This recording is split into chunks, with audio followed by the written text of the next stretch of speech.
जय माता दी। हिंदू धर्म में बहुत सी ऐसी मान्यताएं हैं जिनकी वजह से मनुष्य उन मान्यताओं को नहीं मानता है और कष्ट की उत्पत्ति होती है। मान्यताएं पूर्ण रूप से वैज्ञानिक आधार पर बनाई गई है, इसलिए मानना चाहिए। अगर आपको उसका कारण नहीं मालूम है तो किसी बड़े बुजुर्ग से मिलें। बड़े बुजुर्ग भी नहीं जानते हो तो किसी ज्ञानवान मनुष्य से मिलें। परंतु मान्यता, परंपरा और परिपाटी इनका पालन अवश्य करें। कुल देवी की पूजा अवश्य करें, कुल देवता की पूजा अवश्य करें, पितरों की पूजा अवश्य करें, अपने इष्ट देवता की पूजा अवश्य करें। नौ दुर्गा में देवी जी की पूजा अवश्य करें। नौ दुर्गा ही ऐसी समय होता है, ये 9 दिन का समय होता है जिसमें मनुष्य 6 महीने के लिए रिचार्ज होता है। इसलिए मनुष्य को अपनी आत्मा को चार्ज करना चाहिए। 6 महीने के लिए बैटरी चार्ज हो जाती है। इसलिए उपास करें। उपास न कर सकते हो तो कम से कम ईश्वर का नाम अवश्य लें। देवी जी के मंदिर में रोज दर्शन करने के लिए जाएं। रोज उनको भेंट पूजा जो भी हो वो आप चढ़ा सकते हैं वो चढ़ाएं। भजन करें, मंत्र जप करें। देवी जी का पाठ करें, किसी ब्राह्मण से पाठ करा लें। रोज हवन करें। हवन न कर सकते तो गूगल जलाएं। रोजाना कपूर जलाएं। महालक्ष्मी के मंत्र का जप करें, सरस्वती के मंत्र का जप करें, देवी जी के मंत्र का जप करें तो फायदा होता है। आपकी 6 महीने के लिए बैटरी चार्ज हो जाती है। इन 9 दिन के अंदर अशुद्ध स्त्री के हाथ का बना हुआ भोजन न ग्रहण न करें, बाजार का भोजन न करें, होटल का भोजन न खाएं, शुद्ध भोजन ही खाएं, अपने स्वयं के हाथ का बना हुआ भोजन खाएं, फल फूल खाएं, दूध लें और माँ की आराधना करें, माँ की उपासना करें। कुल देवी के नाम से अगर हवन न कर सकते हो तो कम से कम 1 नारियल रोजाना कुल देवी के नाम से जलाएं। चाहे कपूर में जलाएं, चाहे लकड़ी में जलाएं, पर 1 नारियल रोज जलाएं। नारियल न जला सकते हो तो खोपरा गोला, जिसको बोलता है नारियल के अंदर का जो गोला होता है, उसको अवश्य जलाएं।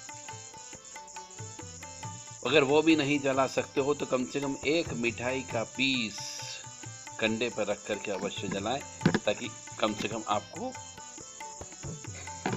माँ की कृपा अवश्य प्राप्त होगी। इस दौरान ऑफिस में कार्य करने वाली बहुत सी माता बहनें होती हैं, वो खाना लेकर के आती है।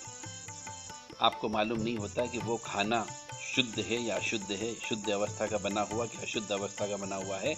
इसलिए कम से कम इन 9 दिन में तो उनके हाथ का बना हुआ खाना न खाएं। घर के अंदर यदि बाई काम करने वाली आती हो तो वो भी अशुद्ध अवस्था के अंदर घर के अंदर झाड़ू पोंछा नहीं लगवाएं, अन्यथा आपकी यहाँ की कुल देवी या लक्ष्मी जी नाराज हो सकती है।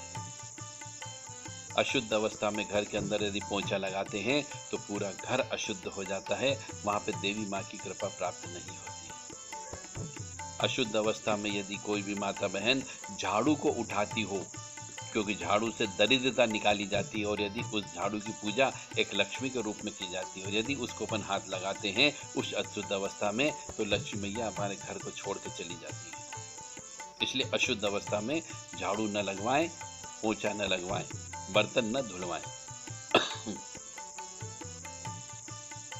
9 दिन में विशेष तौर से शुद्धता, स्वच्छता और पवित्रता का ध्यान रखें। मांस का सेवन न करें, अंडे का सेवन न करें, शराब का सेवन न करें, स्त्री के साथ न सोएं।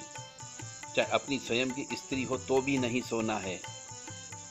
यदि अपनी स्त्री के साथ भी सोते हैं, उसके साथ सहवास संभोग करते हैं, तो इसका अर्थ ये है कि आप हमारी नियम, परिपाटी और परंपराओं को तोड़ रहे हो। इससे अवश्य आपको कष्ट की प्राप्ति होगी। मानना नहीं मानना आपका काम है, मेरा काम था ज्ञान देना, मैंने आपको ज्ञान दे दिया। कल से आपको कष्ट की उत्पत्ति होगी या हो रही है तो इसका अर्थ यह है कि आप कहीं न कहीं पे गलती कर रहे हैं। 9 दिन में हो सके तो कन्या पूजन करें, कन्याओं का आशीर्वाद लें, उनको मीठा भोजन ही कराएं, नमक न खिलाएं, फल फूल दें उन्हें, खीर पूड़ी दें उन्हें, चना दें, परंतु नमकीन कुछ भी ना दें। नमक नहीं खिलाना चाहिए। कन्या पूजन में नमक नहीं होना चाहिए। यथाशक्ति यथा योग उनको जो दक्षिणा हो वो दें, उनको रिटर्न गिफ्ट दें ताकि वो आशीर्वाद प्रदान करें। नव दुर्गा के दिनों में क्रोध न करें, काम की उत्पत्ति न होने दें, लोभ उत्पन्न न करें, झूठ न बोलें, माया में न उलझें, ईर्ष्या न करें, घृणा न करें, शांत रहने की व्यवस्था करें, कोशिश करें मन ही मन स्मरण करें, मौन रहने की व्यवस्था करें।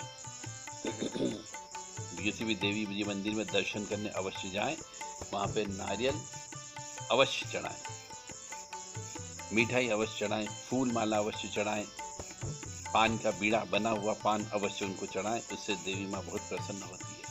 यदि काली माँ के मंदिर जाते हैं तो आपको नींबू की माला अवश्य चढ़ाएं और पान अवश्य चढ़ाएं ताकि माँ की कृपा आपको प्राप्त होती रहे। इनमें से कोई भी गलती करने का प्रयास न करें, जो बताए गए हैं इनका पालन करें। यदि आपके घर में सूतक है, किसी बच्चे का सूतक हो, किसी की मृत्यु का सूतक हो, तो सूतक अवस्था में मंदिर न जाएं और नव दुर्गा नहीं मनाएं। दीपक प्रज्वलित न करें। किसी अपने सगोत्र के यहाँ, चाचा बाबा के यहाँ, काका के यहाँ पे यदि कोई बच्चे की उत्पत्ति हुई है तो जब तक 1.25 महीना नहीं हो जाए दीप प्रज्वलित नहीं किया जाता है, और यदि करते हैं तो आपको कष्ट की प्राप्ति होगी। 13वीं का, 9 दुर्गों में 13वीं का भोजन नहीं खाना चाहिए, किसी मौत मरण में नहीं जाना चाहिए, शमशान में नहीं जाना चाहिए।